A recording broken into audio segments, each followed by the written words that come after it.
Šiame video sužinosite, kaip paremti studentų iniciatyvų ir medijų inovacijų centrą, skiriant dalį savo gyventojų pajamų mokesčio. Savo naršyklės adresų juostoje suveskite deklaravimas.vmi.lt.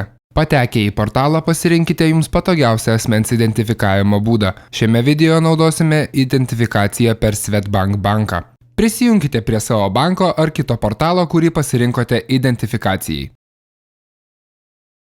Prisijungus iš karto turėtumėte pamatyti VMI paslaugų sąrašą. Spauskite mygtuką Prisijungti. Atsidarius puslapiui, rinkitės prisijungimą prie EDS sistemos. Patekę į EDS sistemą, dešinėje lango pusėje spauskite ant užrašo Paramos skyrimas. Kiek žemiau pamatysite formą FR0512. Šalia jos parinkite gaublio simbolių pažymėtą mygtuką, kad atidarytumėte formos pildymą tiesiogiai portale. Viršutiniuose laukeliuose suveskite savo asmeninę ir kontaktinę informaciją.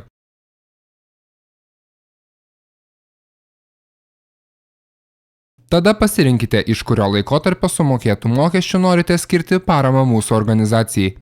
Pažymėkite, kad mokesčio dalį skiriate vienetams turintiems teisę gauti paramą. Pasirinkite gavėjo tipą – paramos gavėjas. Kitame laukelyje suveskite juridinio asmens kodą 302 56 85 88. Savo nuožiūrą nurodykite paskirtį, kur jūs norite, kad mes panaudotumėme jūsų skirtą paramą. Tada įrašykite, kokią mokesčio dalį skiriate. Maksimali mokesčio dalis yra 2 procentai.